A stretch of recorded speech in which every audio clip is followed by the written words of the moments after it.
Hello there, creatures, and welcome to another episode of Encounter This. I am your host, James Rumbly Tumbly Kid, and with me, as always, is Freeman, tumor-like growth Ice Tin, and popping around to help us with the combat is Cam Anguish for Supper Terry. Today we're going to be talking about the Nyogoth and the Chernobue as we continue our dive into the Qlippoth realm. So I think we're just going to start with Freeman taking it away here.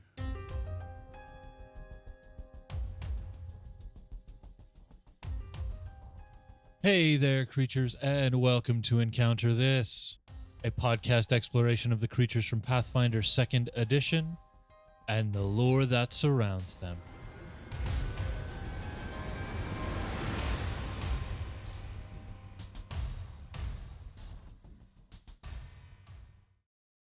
Yeah, man, the trend continues with these unpronounceable names, and I don't think it will ever finish. I think Chernobue has become the easiest one.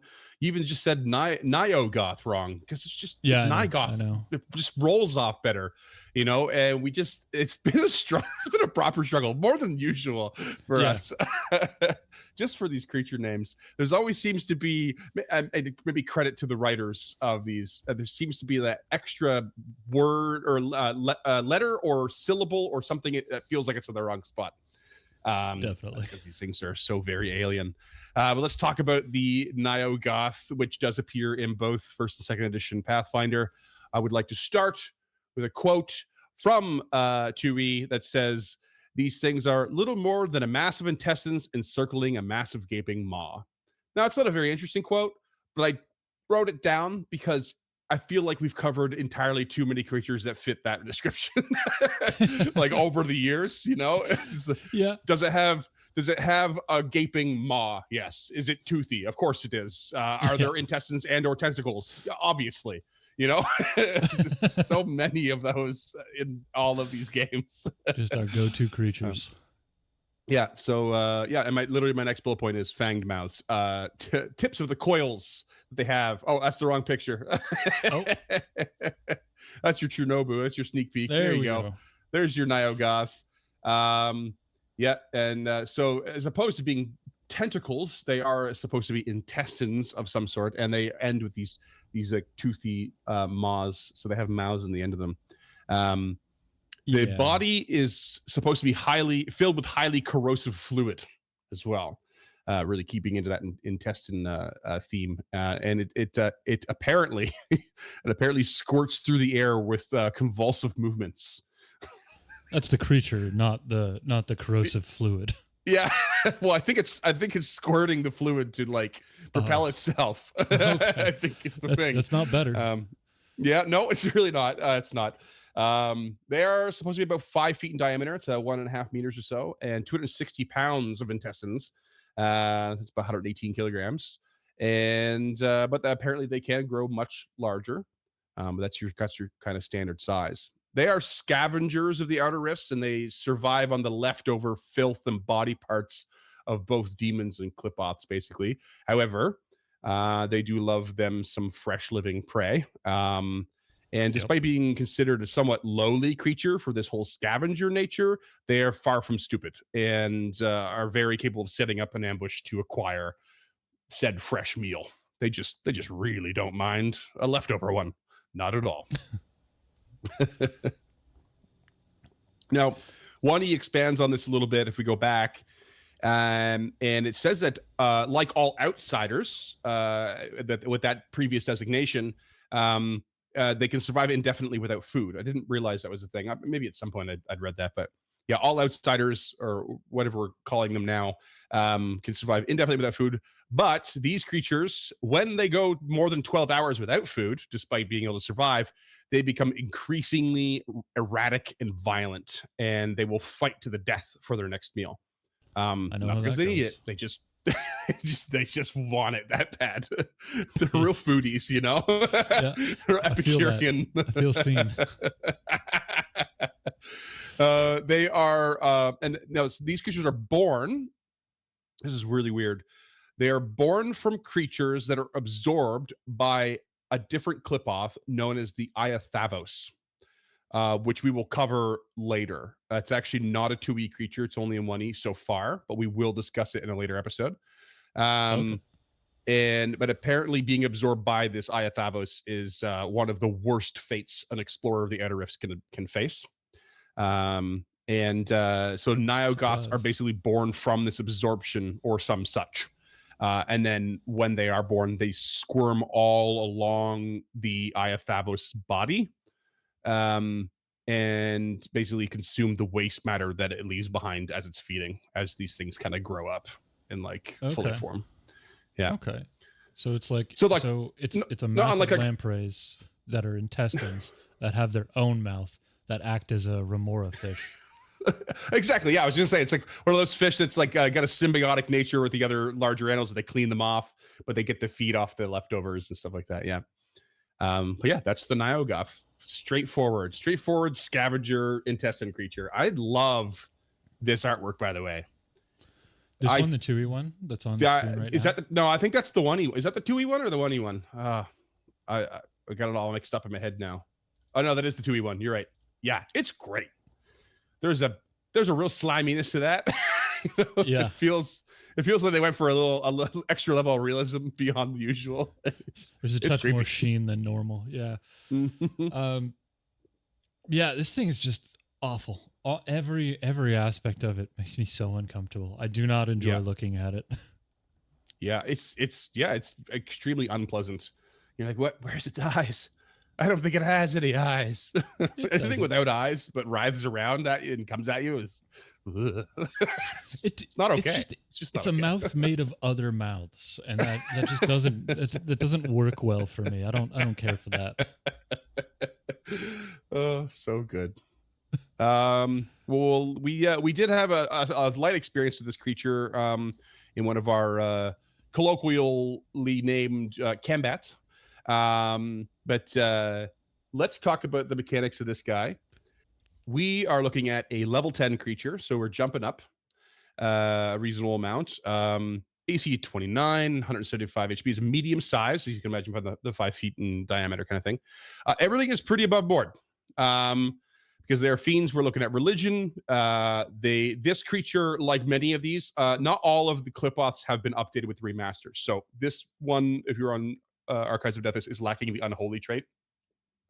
If you want to play a remastered update, has the unholy trait? It's lacking. It should have the unholy trait. So if you want to update it for the remaster, if you're using these creatures, we'll cover a couple of those things that we've already done with like some of the alignment stuff. So unholy should probably be attached to that. It is an uncommon creature, as you can imagine. But beyond that, again, with updating changes in language from Abyssal to Chthonian, I loved that this creature basically has a 21 in stealth. I don't know how this thing could be stealthy exactly. When it's rolled around, it just sloshes around, I would imagine. Yeah, and if it's squirting its way around with its own like corrosive fluids, doesn't seem like a subtle thing. Just the sound of spaghetti falling off a fork mixed with wet farts. Yeah. Ever go back 5 seconds and close your eyes, just listen to James say that again. Or don't. Maybe don't. That sounds awful. I highly recommend. Freeman's new ringtone. Look at the same resistances. These seem to be pretty universal across the board for all these stat blocks. Mental 10, physical 10, cold iron with the exception. So I think it's gone up from 5 to 10 from our previous stat blocks. We are now removing the lawful weakness because of the remaster. And this creature in particular, in addition to what's usual, immunity to control and fear, which seems to be across the board, this thing is also immune to acid because I guess it's already just really at home with acid. That's that. Melee wise, we're removing chaotic traits and chaotic damage to offset that weakness to lawful again for the remaster. But we're looking at a jaws attack and a tentacle mouth attack. At first, before I went back to look at this picture, I was making myself a long note, being confused as to why we have a jaws and a mouth attack that were different from each other.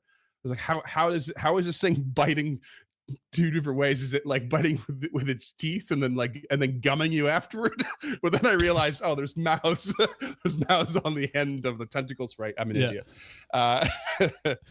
But that being said, there's very little difference between these attacks. It is so super standard thing that you'll see in a lot of these stat blocks for 2E, and that they'll have an attack that is not agile and hits harder. And then you'll have an agile attack that hits basically reducing your multiple attack penalty, but has a lower damage. But the difference here is really quite small, because you look at the jaws. Does 2d6 plus 13 piercing plus 2d6 acid plus grab. And then the tentacle method is 2d6 plus 13 piercing, 1d6 acid plus grab. So you're losing 1d6 acid, but what you are gaining is the agile and reach 10 feet. That's crazy that agile and reach are both only worth 1d6 mathematically. Like the two of them together is pretty. That's why it stood out to me. That's why it stood out to me. Yeah, either the jaws is underpowered or that tentacle mouth is overpowered. It feels to me. And let's not forget that these originally both included an additional 1d6 chaotic. So if you were hitting a lawful creature, they were getting extra fucked up. But we're looking at a level 10 creature, so I don't think it's unreasonable to have that many d6s floating around. But it did stand out that there was such a small difference in damage between those two, and the offset just being a 10-foot reach. So something to think about. I mean, I don't know if it'll make or break anything. Worth 1d6. Yeah. I mean, I can see reach or agile each being worth 1d6, but the two of them together being worth 1d6, because that's a +1 to hit and 5 feet of reach that you're adding. Mm-hmm. Yeah, I mean, just don't use a jaws attack, I guess. I mean, they both grab, right? Just stay at the distance, really. Yeah, I don't think you have much to lose.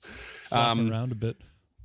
But that does bring us to the next one, which is Feeding Frenzy. It's a 2-action. Actually, I want to double check that just in case I did that wrong. I think it is a 2-action. It is 1 action.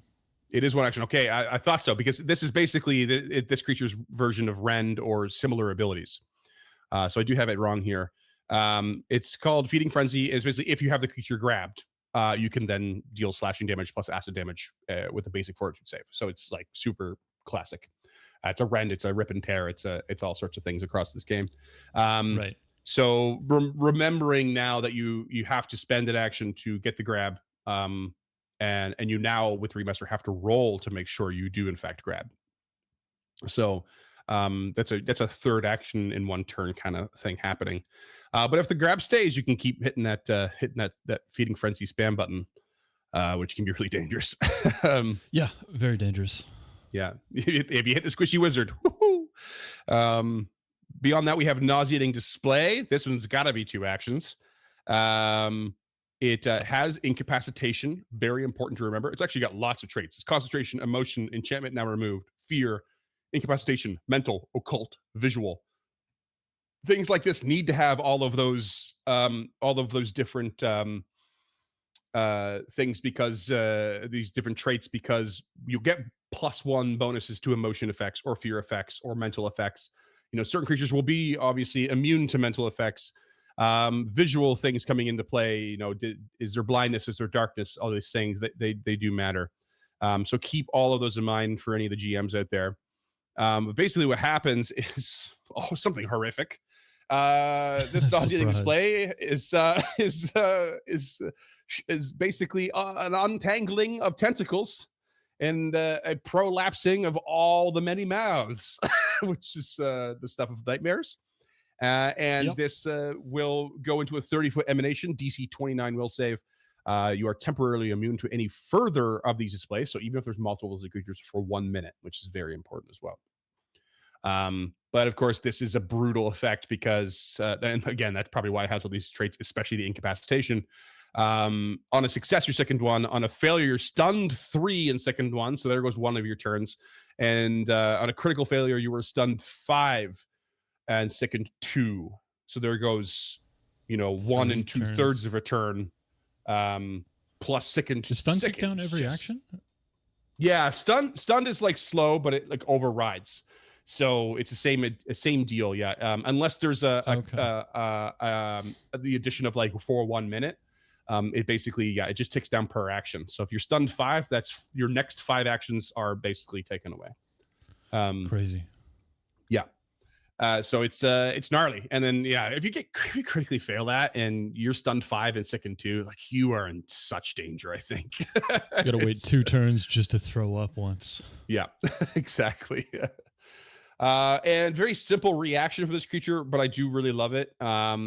It basically, it's called Caustic Blood. So if it takes piercing or slashing damage, it can use this reaction to spray acidic blood to all adjacent creatures, not just the person attacking. So you're getting like a little 5-foot spread here, and it's 66 acid with a DC 29 reflex save. So it's not messing about, just as a reaction. So I think that's pretty fun. Yeah. And last but not least, we have some spell casting for this creature. They all come with a little bit of basic stuff, and this is pretty thematic. It's the occult and innate. I highlighted occult in my notes here because I mentioned it behind the scenes. I'm not sure where and when it happened, but during our combats, I'm reasonably sure, unless I dreamt it, I'm reasonably sure you had asked what kind of spellcasters are these, because you thought they were occult. And I'm pretty sure I confidently said they're divine, and I'm pretty sure Cam backed me up. Yeah, they're divine. We were wrong. They are occult across the board. All of that is correct. Yeah. Okay. So in that combat, we fucked it up. And I don't remember if it actually came to something that mattered. The reason I said it like so confidently is I had something that it mattered to. I don't know if I ever used it. But it would have mattered to me a lot because my occult and my investigator was much higher than my religion early on. Oh, okay. Oh, yeah. Okay. But they are religion checks for the recall knowledge because of their fiend nature, right? Which is kind of odd. So they're kind of. I don't like that either. I don't think they're fiends. I think they're aberrants. Like they are. But they're not, because that is the conversation we had a while ago about whether or not these things are like the Cthulian thing. They aren't. They feel like it, but they aren't. Yeah, and so it's interesting. Yeah, it's such an arbitrary difference to try and differentiate 2 of the exact same types of creatures that it bothers me. Yeah, it is. These are very clearly aberrant. They're from beyond the scope of space and time. So that they basically makes them aberrant. They're not. Yeah, they're objectively not. But they're so closely, mechanically, intrinsically, physically, metaphysically entrenched into a particular plane. So they're fiends. Totally. But to me, fiend has like a connotation to it. On that Punnett square of law and order and goodness, like fiend has a connotation of like evilness, whereas I don't see Qlippoths as evil. I see them as true neutral. If they're not true neutral, they're chaotic neutral, sure.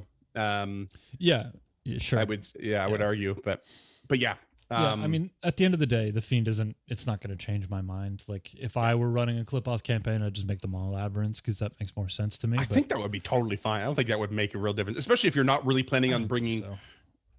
If you're bringing, actually, whether or not you're planning on bringing a bunch of demons in as well, because they kind of coexist in that in a good story. It's hard to leave the demons out. But that's an interesting way to like actually spread the love of your recall knowledge. Just make these guys aberrant, make those guys religion, and like kind of spread it out. Casting, they have fear at will at level 3. Acid arrow, which is just thematic as all hell. Translocate, and then this is I think we were hit by the old nauseating display in our combat. I'm quite sure we almost get totally fucked by it, but I think I remember calling out the incapacitation, which made all the difference because we did fight this around the same level as this creature. So I think we got hit from the Chernobue's nauseating display, not the Nyogoth. Oh, maybe, they might have something as well. What we did get hit by from this thing is its rank 5 spell, Cloud Kill, which kind of messes up a little bit because we had to kind of, when you start your turn in that, it hits you. And I think one of the characters made the mistake of turning it twice. But sometimes that happens. I'm not going to name names, but somebody who was magical religious blood decided to not move. They just decided they were gonna try and outbreathe the poison I cloud. genuinely didn't remember who it was, but I guess it was me. I remember who it was. I know. And it's worth noting too. I made a mistake here, or I didn't catch this. Cloud Kill is actually now called Toxic Cloud in the remaster. It also moves 5 feet per every round, and I don't think we did that either. Does it? It's supposed to. Oh, and that's you conjure a poisonous fog. It functions as mist. Okay. And the air, except the area moves 10 feet away from you each round. 10 feet away from you each round. Oh, interesting. Yeah. A breathing creature that starts its turn takes poison damage. Blah, blah. Okay. Oh, that's cool. That is really cool. So you kind of want to start it close to you and have them walk through it. Okay. Yeah. Oh, yeah. Yeah. So this was Corvin's spell. Like, this is what he used to essentially clear out that room of ogres. Oh, yeah. Oh, many things cleared out that room of ogres. That fight was crazy. And I believe Pavo's druid Bartov for this also has Toxic Cloud at this level. Oh, yeah? But I never used it because they weren't clumped up enough, and a 10-foot drift per round didn't seem very valuable. Yeah, it feels like it's most valuable in a, well, what do you call it? One of those rare long 5 foot wide hallways. Yeah, wrong adventure. So yeah, that's the Nyogoth. It is a really simple creature to run, I think, all in all. When you're going just a straight combat, and we smoked got it. Some reach. Like, we smoked it, yeah, but it was paired with our next creature, which we didn't smoke so much. Which we didn't smoke so much. Yeah. Which, I mean, and partially, I think that's partially because this thing served as a really reasonable distraction. I think we still did get a little bit sickened from it. That we took damage from that cloud. Yep. There was no doubt about it. It was there it existed in our combat to distract us and whittle us down a little bit for the real champion, which is the Chernobue. Now, this is the first time we have jumped ahead in levels for our creatures ever on Encounter This when we're doing a suite. So we're actually going to jump there. Yeah, we think. Yeah, there is technically a creature between the Nyogoth and the Chernobue, but because we paired these, we decided to pair it for this episode as well, and they're quite thematic to each other beyond that. So let's talk about the Chernobue. This thing is much larger. It is 13 feet or 45 meters in size. About 500 pounds meters in size. Did I say 45 meters? Yep. Same difference. 4 meters. Thank you. 500 pounds or 226 kilograms, basically made of writhing tentacles that each have a mouth on the end, if you can imagine. Here we go. Yeah, there's our Chernobue. So you can see that similarity already. It has a singular bulbous eye and another big ass toothy mouth where its underbelly should be. If you look close enough, you'll notice that's a slobbering mouth on the underside. They are described as a tumor-like growth of oily blackness. Another 2E quote that's a little more visceral. I think that's the I love that one. Yeah, I love it. This is the so good. Yeah. Yeah, like that tongue hanging out the bottom is so weird. Yeah, very weird. These things apparently can be convinced to engage in conversation, but said conversation really only will continue to take place over a period of time if the conversation partner is doing nothing but providing grim and atrocious details and subjects. So it's got a very limited scope of interests. Fun dude. But all you need is one really gnarly PC to just distract it for a while. Maybe that helps in some capacity. It's worth noting. It's worth noting. Like, I'm going to tell you all the times that all the horror stories of when I worked in the underground part of the Aurorium Coliseum. Like, I don't know, just start talking about weird shit, and maybe it'll just pause for a second and enjoy it. But so it wants grim subjects. Otherwise, it basically its only other motivation is to infect all creatures. it comes in contact with and spread pain and calamity wherever it goes. So it's real, not someone you bring home for Christmas, that's for sure. Literally said, but maybe Thanksgiving, because it's literally said to, quote, shed ruin and sup on anguish. The classic family Thanksgiving dinner. Yeah. That's it. That's literally it for lore. This thing is simple as all hell. There ain't much going on. Nothing really about its origin. It just want to destroy things and enjoy a good gritty tale. For audio listeners, it's kind of like a giant. If you took the head of a Nothic and put the body of an octopus on it, I guess that's about as close as we're gonna get. I'll be straight up. Real weird. It looks like a mutated sperm. Is what it looks like. Okay. Yeah, like a twin tail. Yeah. I see it. It's got a twin tail, but with an extra fronds that it shouldn't have. Something from the DC Green Lantern comics or Osmosis Jones or something. Yeah, there you go. And then it's not a healthy color for a sperm at all. No, it's not a healthy color for any creature, really. No, it really isn't. Just tar black. Oh, actually, it does kind of look like the tar monster from Scooby-Doo. Oh, does it? Maybe that's your pop culture reference. I'll give you a sec to find it.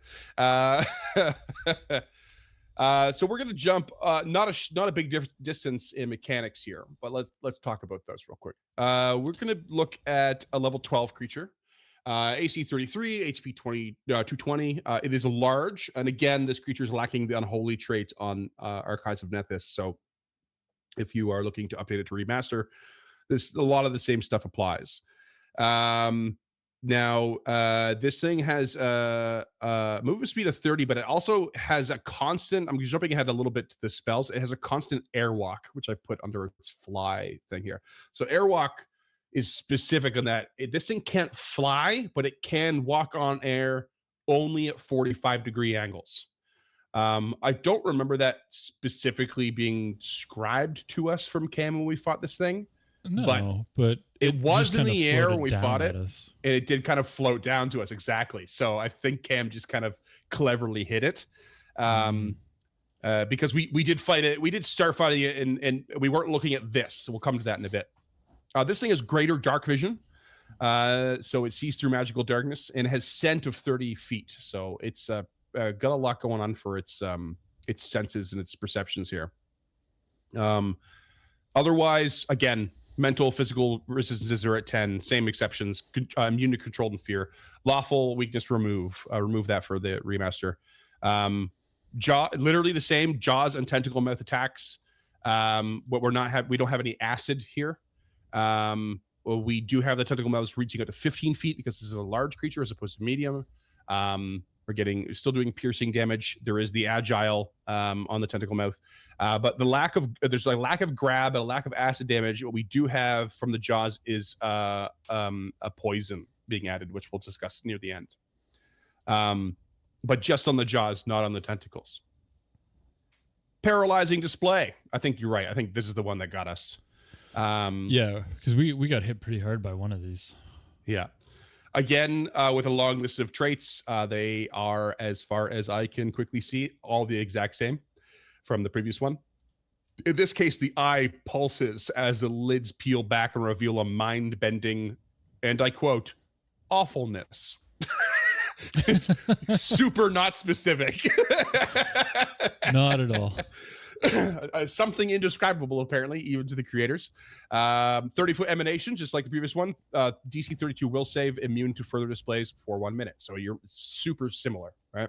On a success, you were slowed one for 1 round. On a failure, you were paralyzed for 1d4 rounds and can attempt a new save at the end of each turn. And then a critical success is as failure, but for 1 minute. One of us got hit for that 1 minute. I think I remember. Yeah, I'm pretty sure that was me again. Yeah. So so that immediately it's not throwing that sickened out at us, but that paralyzed 1d4 rounds instead of instead of stunned 3 or paralyzed for a minute. yeah, you're getting those repeated saves, but that's a high potential for a lot of wasted turns. Yeah. Yeah, And I did. it's not good. And you did. Cam really love taking you out of the fight this week. That's crazy. Just easy, I guess. The first thing we're going to talk about for passive options is something that is removed, and Cam had brought it up to us after the combat was done because it would have made this creature more deadly. So I'm curious to see what we could suggest for our own remaster kind of options. Basically, it was called the Aura of Order's Ruin. It had the Aura, Necromancy, and Occult traits. And it basically says a lawful or good creature that begins its turn in the Aura's emanation must attempt a DC 29 will save or become sickened 1. Lawful good creatures instead become sickened 2. So if you've doubled up, you become sickened 2. So that's your very similar thing. That's another thing that's making this quite similar to the Nyogoth, because you have something to apply the sicken to certain creatures. But because they have removed alignment, this whole aura is basically completely negated. It just can't work with the remaster. The first thought I had was that you could apply it becomes a more limited scope. You can apply it to holy creatures, basically. So anyone that's like your champions and your clerics that have kind of picked the holy versus unholy kind of side of things. It's a very limited scope, but it's a quick and dirty way of like affecting something that is opposite of what this creature should be, which is unholy or have the unholy trait. The other thing is Boiled by Light. I don't think this came in for us. The Chernobue basically takes 2d10 fire damage. I think it probably should have. It might have been something missed. Yeah. Because if it's in bright light at all, if it starts its turn in bright light, it takes 2d10 fire damage. I don't know if we had specifically lights on us because we were fighting this in a place that was illuminated enough for us to go toe-to-toe with something. We didn't have to worry about dark vision for this fight. Well, actually, we did for because ourselves. this came down in a cloud of darkness. Right. It did. It came down in like a big black ball of darkness, basically. Yeah. So we needed to pierce that somehow. I don't remember how we pierced it. It was dancing lights from the druid because they had advanced dark vision, so they could see through the spell, and then they hit it with fairy fire. Does fairy fire emit bright light? No, it doesn't. But I think one of us hit it with a bright lance. I feel like I remember trying to hit it with holy light, and maybe that would have counted. But it would not have been a persistent light effect. It would have just been something that that like cancels out the darkness, like removes the effect. It wouldn't have been persistent, so it wouldn't have started its turn in it, right? So that's a huge thing. There was a lot of discussion about light and dark for these fights and our other podcast recently for something that's high. So it's like, how they interact with each other and how they cancel each other and how they suppress each other is not as like cut and dry as you might think. It's not just a big counteract check all the time. So make sure GMs and players alike get in there and kind of keep an eye on those rules and look at the traits, the light trait and the darkness trait. Those are important because we missed them a little bit. Yeah, very important. Yeah. So, and then always read the last lines of your spells, or the last couple at least. Some of them will like specifically say if it passes through magical darkness at all, it negates the effect. It'll cancel it, kind of thing. So long as the level is the right level, yada yada yada. Yeah.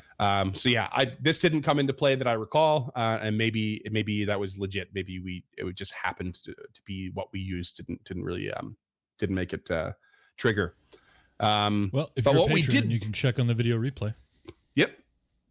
What we did encounter, which made us all feel really icky, was the poison known as rupturing venom with its jaws attack, because this is a thick orange semi-alive venom that is injected into and seized within the body of its victim, and it deals poison and bludgeoning damage as the venom ruptures your flesh. I was like, come again? You say that poison's bludgeoning me? That is just awful. And it is a very straightforward poison. I like a lot of poisons are usually short duration, so maximum of 6 rounds, which is pretty common. Fortitude save, of course. It's only got 2 stages. Stage 1, 2d6 poison, 2d6 bludgeoning. And then the next round, if you fail again, you're doing 2d6 poison and 2d6 bludgeoning, and you're enfeebled 1. That's it. 2 stages. If you succeed again, you go back down, you lose the enfeebled, but so on and so forth. I mean, that's not quite it now, is it? No, it's not. I think I obviously missed it in my notes here, but we have a reaction that involves this venom, and it is called Recall Venom. I'm now realizing why I missed it, because I had to switch the order of the reactions to the passives, and I forgot to fill in my own blanks that I created. The Recall Venom, creatures within 30 feet of the creature that are suffering from stage 2 of this poison, they have to do a basic fortitude save, or they will take 7d6 bludgeoning damage, and the Chernobue regains HP equal to the damage. That's because the venom is blowing its way out of your body and going back to the Chernobue. My God. It says here, the Chernobue calls out telepathically to the semi-alive toxin, causing it to burst out of the target's body. That's super fun. Messed up. And you're like, how do you recover from that?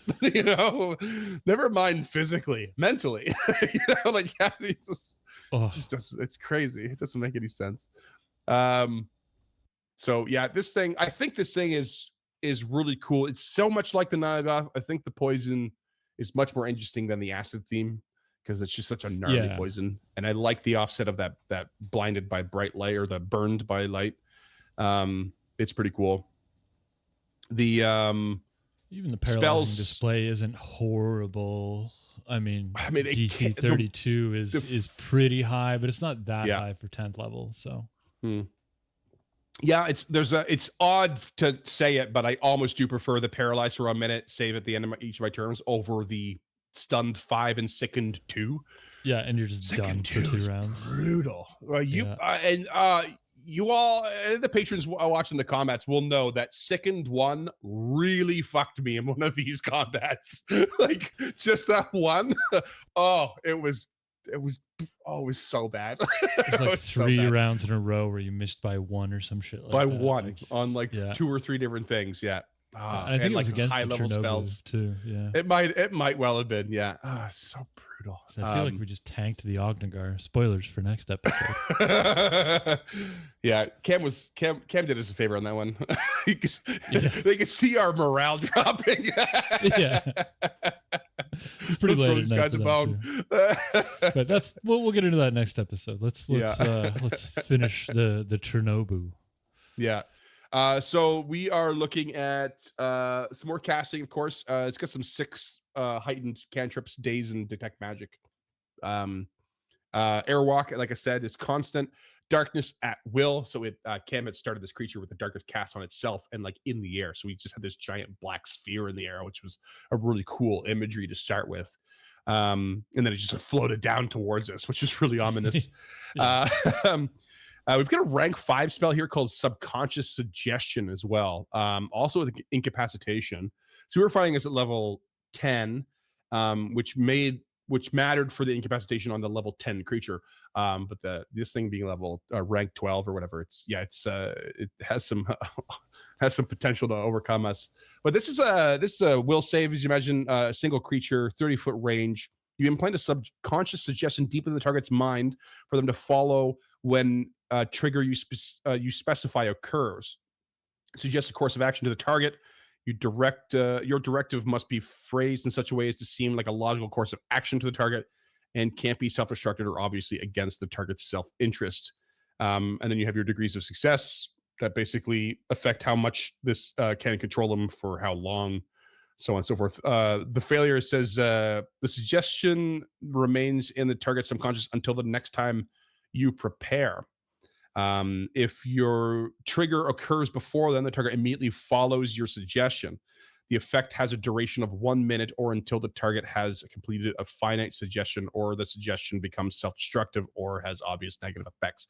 So you have until your next preparations, and then if the trigger happens, this thing lasts for a minute. If you critically fail, it lasts for an hour, which is, depending on the instruction you've given it, is kind of terrifying.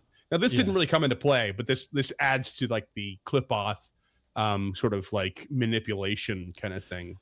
Yeah, that's the danger level of the suite as a whole, not this particular encounter for sure. It's what I like about like when we covered sort of the Qlippoth lords and stuff and the demon lords and how they have these different motivations.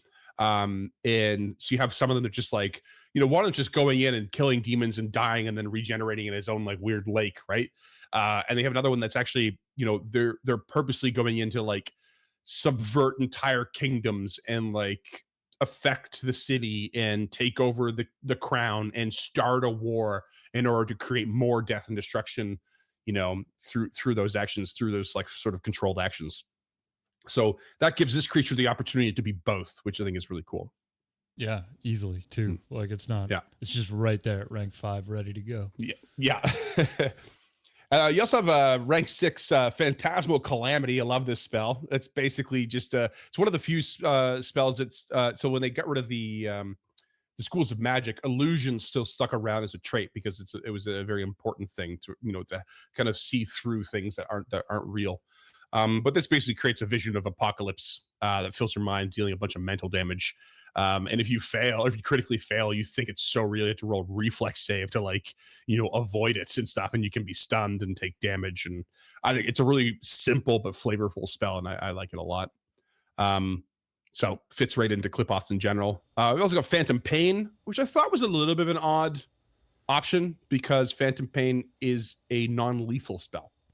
But maybe it goes into the whole, manipulation part. You're trying to take something for yourself, a creature, capture it, and manipulate it and stuff. Good pairing with the Shagti maybe, but yeah, I didn't really get that vibe from the Chernobue's lore that this was like a take prisoners, make more Qlippoths kind of thing. I get the opinion that this is just, it's like opening a cage, like here, go. Attack, destroy. Like I don't get the impression of intelligence so much as just like natural ambition from this thing. But none of these creatures are dumb, which is kind of a great thing. I mean, it's got a +4 intelligence, but it's very smart. They just have like such stark motivations to just like, like I might be really smart, but I'm just so inclined to destruction. It's just what I do. It's chaos. It's the outer rifts. Hungry. So hungry. And the last spell it has is interplanar teleport, previously known as plane shift. It can only cast on itself. It is exactly what you think it is. It can just jump between planes of existence.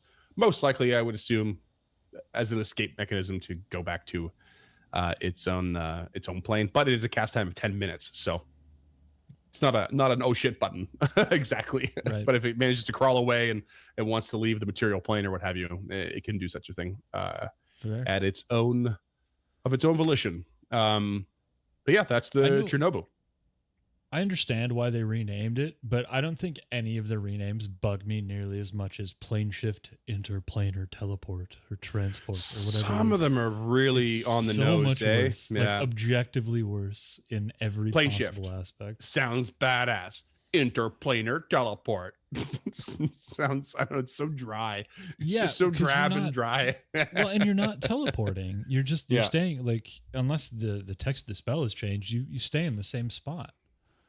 Well, no, that's no, because you're thinking going to like the shadow plane where it's a reflection. So it does teleport you. Okay, that makes, because not all of these are reflections of the material plane, right?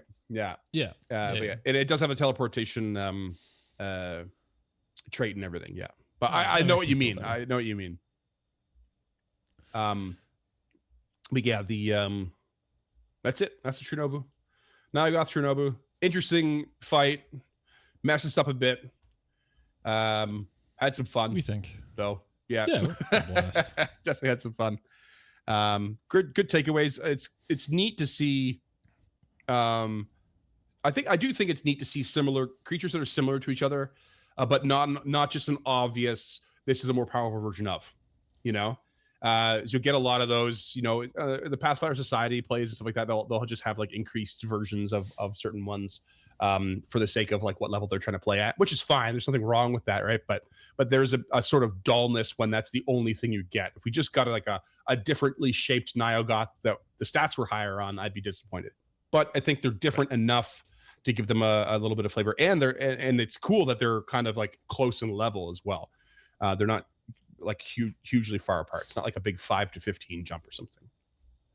Oh. No, and you're right. They just play so well together. I think Cam did a great job deciding that these two go together in a combat, like not only thematically, visually, but also the combat wise. They both did what they were supposed to do, and they both did a pretty good job at it. The Nyogoth floated around, harried us where the Chernobue just descended and just started messing shit up until we started being able to see it and blasting through the magical darkness. So did you have any thoughts on the aura that's kind of negated beyond my unholy kind of combo? So I not the aura itself. It just kind of reminds me that this series, this subset of creatures, Qlippoths, creatures with that tag, they're immensely complicated creatures to run from the GM side. And I think we may have done Cam a little dirty by choosing this as our first suite, because they've all got these amazing attacks. They've all got intelligence. They've all got this specific thing that they do. They all have these specific weaknesses. They all have spell casting. Like, they all have everything. Like, not a single one of these creatures has been missing one of the pieces from what makes a good creature. And in fact, I think there's too much going on for a lot of them.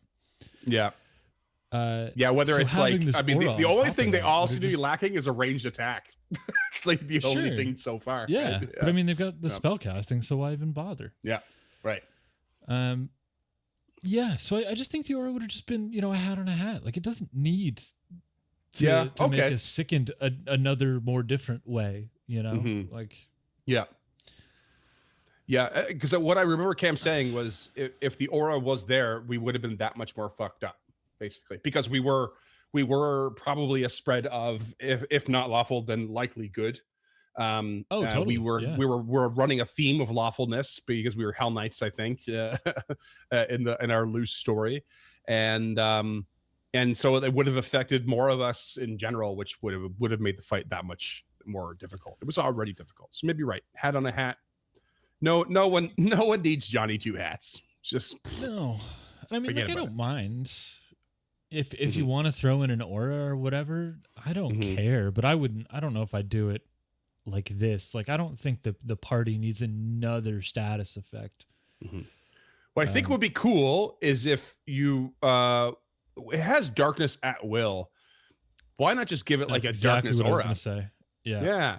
And then it incentivizes your players to actually cast some bright light, maybe, and suddenly you're doing extra damage, and you gotta give them a hero moment, like, oh, badass, the reason it has that darkness aura is to avoid the bright light. I think that's a way better way to do it. Give them like a 15-foot dark cloud, emanation. Or aura, I guess, whatever one is from its square. And it would help lead them towards the bright light weakness without needing to pull a recall knowledge on it. And you don't have to spend the actions to cast darkness, which is good. This thing already hates light. Why would it be floating around without the darkness? So just give it the aura, and then if you want, you could give it, you could even give it the same thing, like a DC 29 will save. But when you enter the cloud the first time, you get a DC 29 will save or become sickened just because of its stench or something like that. Right. Sure. Yeah. Just one and done. Not like it's funny we say this because it's just dawning on me. It's got a constant airwalk. An aura of darkness would just be a constant darkness spell. It doesn't need to be an at-will spell. Like, making an at-will spell is just like obligating you to spend 2 actions to recast it should it be snuffed out. I think it's way more interesting to give it a constant one and replace that and just, make that an essential part of the challenge. Maybe that genuinely increases the challenge of this creature across the board. But at this point, we had a fair few options to either suppress darkness or snuff it out. So usually auras are like, you get to turn them off and on with a single action. So you can still have an action cost in there should it be snuffed out. Suppress is different, which is really cool because the effect is still ongoing, but you can't reactivate it and push back. But if it is like kind of deactivated, then you have to spend that action to reactivate. I think that would be a more interesting approach for sure.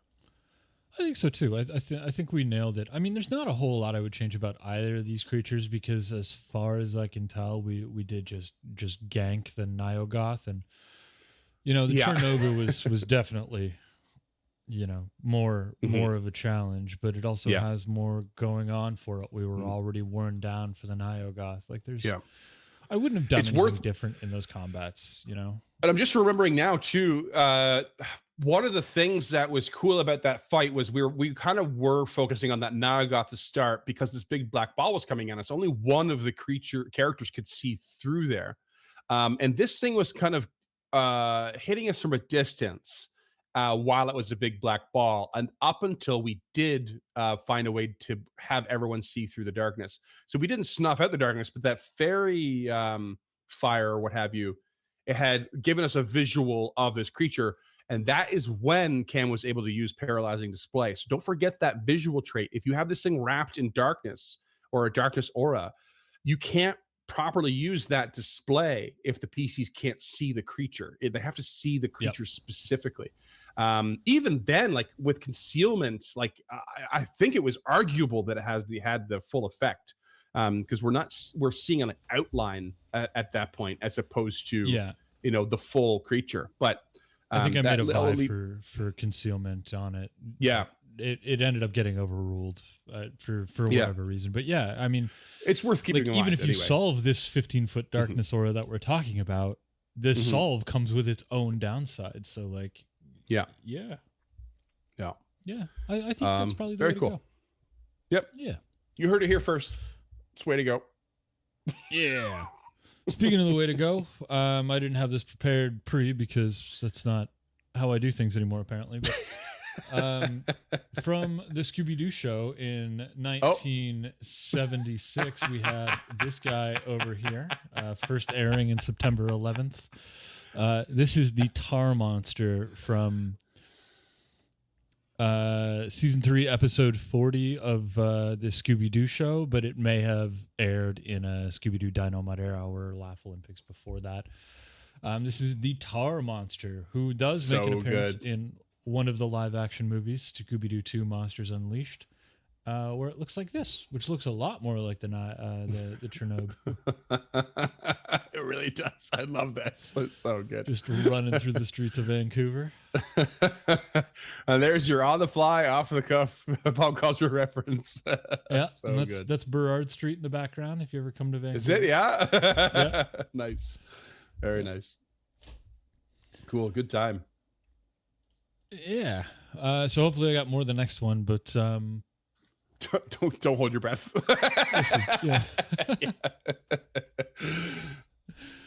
Anyways, if that's all you got and that's all I've got, that's all we've got. But if you've got something like a couple of bucks in your pocket that you want to help us make this show with, you can go over to patreon.com/unchartednorth.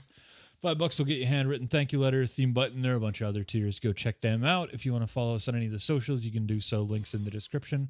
Scrolling along on the YouTube if you want some cool merch, t-shirts, hats. I think we got a couple of mugs, some stickers. unchartednorth.com/shop.